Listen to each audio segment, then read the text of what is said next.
गायक हों और वो भी साधारण गायक नहीं, साधारण कवि नहीं, जिनकी कविता समाज को एक नया दिशा देती हो। आज इस ऐतिहासिक धरती पर, आज गुरु पूर्णिमा के अवसर पर आदरणीय इस कार्यक्रम के व्यवस्थापक हमारे बड़े भाई और गुरु के समान पंडित परशुराम यादव जी, बिरहा के सम्राट विजय लाल यादव जी, दुर्जन यादव जी, हमारे भाई भोजपुरी बिरहा से लेकर के और सिनेमा जगत में भी अपने नाम को रोशन करने वाले भाई प्यारे लाल कवि जी, आदरणीय शिवदयाल जी, आदरणीय गुरु शिव बच्चन यादव जी, हमारे उस्ताद बाला यादव जी, गंगा कवि जी, सभी आदरणीय कविगण, सभी आदरणीय कलाकारगण एवं इस क्षेत्र से आई हुई सम्मानित जनता, सबसे पहले तो आज इस अवसर पर अपने तमाम गुरुओं का हम सादर प्रणाम करते हैं और भगवान को बहुत बहुत हम अपनी तरफ से प्रार्थना भी करते हैं कि आपने एक ऐसे कलाकार, जो गाता है तो कव्वाली भी कम पड़ जाती है, जो गाता है तो भोजपुरी गीत को आसमान की ऊंचाइयों तक ले जाता है और बिरहा में अपने श्रोताओं को सूरज उगने तक बांधे रखा रहता है। ऐसे विजय लाल यादव को आपने साक्षात रूप होकर के और दूसरा जीवन दान दिया है। मैं भगवान को बार बार प्रार्थना करता हूँ, धन्यवाद भी देता हूँ। साथ ही में यह गुरु पूर्णिमा है। गुरु के बारे में आप और हम सब लोग जानते हैं, गुरु की व्याख्या बड़ी व्यापक है। अगर गुरु की परिभाषा को अपने अपने ढंग से सब लोग समाज में रखना शुरू कर दें तो शायद रातों दिन कम पड़ जाएगा, लेकिन गुरु की महिमा खत्म नहीं हो सकती। जो कोई भी आगे बढ़ता है गुरु के आशीर्वाद से ही बढ़ता है। गुरु अपने बेटे से अधिक अपने शिष्य को जानता है, क्योंकि बेटा तो मरने के बाद हिस्सेदार बन जाता है, पूरी प्रॉपर्टी का मालिक हो जाता है, लेकिन शिष्य गुरु के नाम को केवल गांव में ही नहीं, प्रदेश में ही नहीं, देश में ही नहीं, पूरी दुनिया में गुरु के नाम को रोशन करने का काम करता है। इसलिए गुरु के लिए बेटा से अधिक प्रिय उसका शिष्य होता है। हम और आप चाहे जिस क्षेत्र में हो, कृषि के क्षेत्र में हो, राजनीति के क्षेत्र में हो, संगीत के क्षेत्र में हो, सब लोग एक किसी न किसी गुरु के शिष्य हैं। लेकिन कहीं अगर हम भूल जाएं कि अपनी बदौलत हम हैं, तो शायद मेरे दोस्तों आगे आने वाले समय में आपको मंजिल प्राप्त नहीं हो सकती। मैं आज कलाकारों से सिर्फ एक ही निवेदन करूंगा कि कहाँ गए रामदेव जी, कहाँ गए बुल्लू जी, कहाँ गए गणेश जी, कहाँ गए बिहारी रमन जी, कहाँ गए जद्दू जी, कहाँ गए हीरा जी, कहाँ गए परशुराम जी, शिव बच्चन, शिवदयाल, भोला कवि जी, चंद्रिका यादव जी, और जिन्होंने अपने वर्तमान युग में साहित्य को, भोजपुरी को, बिरहा को सींचा है। प्यारे लाल कवि जी बिरहा की ऊंचाइयों तक पहुंचाया है और पहुंचाने का काम कर रहे हैं विजय लाल यादव जी, आदरणीय बालाजी। मेरे साथियों कलाकारों, जरा इनके ऊपर नजर डालो।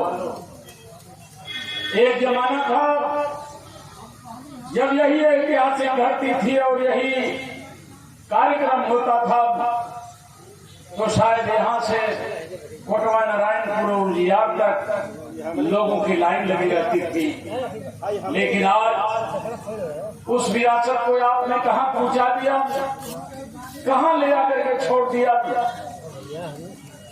कि आप केवल यही नहीं, जहाँ बिरहा में लोग गाते थे परशुराम जी गाते थे, विजय जी गाते थे, हम तो केवल बतियाते थे। लोग गाते थे, लोग बतियाता हो। ये लोग कहाँ गए? अब शिव बच्चन की कविता मिलने वाली नहीं, अब बाला की वराग्नि मिलने वाली नहीं। वीर रस में आज कोई रामदेव नहीं, करुण रस में कोई बुल्लू नहीं, हीरा जी का कोई जोड़ नहीं, विजय लाल का कोई सानी नहीं, और अपने ज्ञान के बदौलत पंडित की उपाधि प्राप्त करने वाला कोई परशुराम नहीं। एक ही जगह नहीं जहां भी विवाह होती थी, सवेरे लोग कहते थे सूरज उगने के बाद एक और गा के जाइए।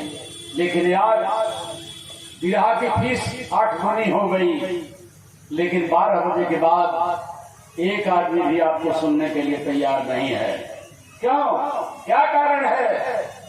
इसलिए आज भी विजय की विवाह होती है, सूरज उगता है। थोड़े दिन बीच में भाई परशुराम जी की प्रेरणा से, डॉक्टरों की सलाह से हम भी गाना शुरू कर दिए थे। लगा कि हमें रोज लोग विरहा गवा देंगे, बस छोड़ दिया। हमारे मित्र आए हैं यहाँ, समाजवादी पार्टी के विधानसभा अध्यक्ष जहूराबाद जहींद पहलवान, केशव यादव, रामोद यादव, इन लोगों ने कहा कि अब विधायक छोड़िए यार। एमएलसी साहब लोग कहेंगे कि पैसे के लिए गाता है, बस उसी दिन छोड़ दिया तो छोड़ दिया। मेरे दोस्तों, मेरे कहने का अर्थ ये है कि आखिर वो विरहा कहां गए? याद भी हम लोग गाएं, छोड़ दीजिए गाना, केवल बात करें, या बात करना भी छोड़ दीजिए, केवल खड़ा हो जाएं। तो हम लोगों के खड़ा होने का एक्शन ही ऐसा है कि सारी रात पब्लिक देखती रह जाएगी, गाना तो दूर की बात है। लेकिन दोस्तों, कहाँ विरहा गई? कहाँ गया वो महाभारत? कहाँ गया वो रामायण? कहाँ गया ऐतिहासिक भगत सिंह, राजगुरु, सुखदेव, बिस्मिल, उधम सिंह की गीत, रुस्तम, सोहराब की गीत? ये तो 1-2 लोग जिंदा हैं जिसके बदौलत विरहा चल रही है। साथियों, एक जमाना था कि नाच बंद हो गई थी, सारे संगीत बंद हो गए थे पूर्वांचल में। जहां देखिए वहां हर त्योहारों पर फंक्शन में विरहा ही विरहा होती थी। हमारे दुर्जन जी बैठे हुए हैं, दुर्जन की आवाज यहां से और सड़क तक सुनाई नहीं देगी, लेकिन जो सुन लिया वो दीवाना हो गया। जो सुन लिया उनका मुरीद हो गया। आज पर धनवा की रहल में हमने एक फेसबुक पर देखा, विजय जी, 2 दिन पहले 3 आदमी फेसबुक पर आज के गाने वाले भला विरहा को भी छोड़े हैं, लेकिन विरहा भी अब वहीं जा रही है जहां लोग फेसबुक पर डालना शुरू कर देंगे। इसलिए सावधान होने के लिए मैं आज कलाकारों से निवेदन करूंगा, ये जो भोजपुरी फिल्म में पहुंचे हैं 1-2 लोगों को छोड़कर, इतने अश्लील गा रहे हैं, संजोग से उत्तर प्रदेश के नहीं है, बिहार के हैं। और बिहार वालों ने इतना गाली दिया, हम परसों सुन रहे थे, माँ बहन तक नहीं छोड़ा कि तूने तो हमारी भोजपुरी खत्म कर दिया। हम माँ बहन बैठ करके तेरी गीत नहीं सुन सकते, कहाँ ले जाओगे इस भोजपुरी और भोजपुरी भाषा को? दोस्तों, अपने को शर्म आ रही थी। क्या यही चाहते हैं बिरहा का हंस रहो? इसलिए मैं कविगण से, कहाँ गई भोला की दीर्घ में गिलियाई पयोधि बसे, जिन डूब गई कृषि भूपर की, थल पे जल ही जल की लहरे कहरे तस्मा मिल भी लड़की, पिय की गति वागत से गहरी, पति को निज अंक मिले लड़की, घर के दीर्घलोचने असुरजता सरिता सब बाढ़ बड़ोत्तर की। कहाँ गई कविता? पहले लिखने के लिए महीने लगते थे, आज लिखने के लिए सेकंड लगते हैं। सेकंड के विरहा की कीमत सेकंड में होगी और प्यारे लाल के गाने की कीमत करोड़ों करोड़ में होगी। इसलिए कवि लोगों से और विरहा गायकों से मेरा नम्र निवेदन है कि जिस तरीके से विरहा चढ़ी, विरहा की जवानी आई, बुढ़ापा तो लाई दिया आप लोगों ने, कहीं भी हम मर न जाए, हाथ जोड़ के विनती करते हैं कि इसे बचा लीजिए। बहुत बहुत धन्यवाद। बहुत बहुत